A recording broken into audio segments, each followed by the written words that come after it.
छातावा ऊपर एक मोरवा बोले ओ मोरवा बोलिया सुहावन लागे ओ मोरवा बोलिया सुहावन लागे हो।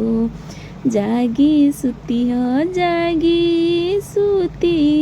जनक पापा हो आजू गरवा चोरिया हो जाइए हो आजू गरवा चोरिया हो जाइए हो।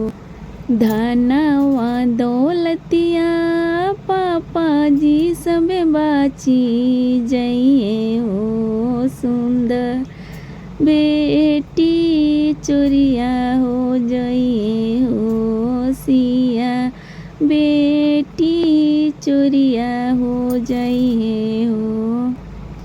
छातावा ऊपर एक मोरवा बोले हो मोरवा बोलिया सुहावन लागे हो मोरवा बोलिया सुहावन लागे हो।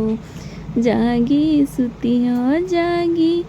सुतिह यापन चाचा हो आजू गरवा चोरिया हो जाइए हो आजू गरवा चोरिया हो जाइए हो। धनवा दौलतिया चाचा जी सब बाची जाइए हो। सिया बेटी चोरिया हो जाइए हो। सिया बेटी चोरिया हो जाइए हो।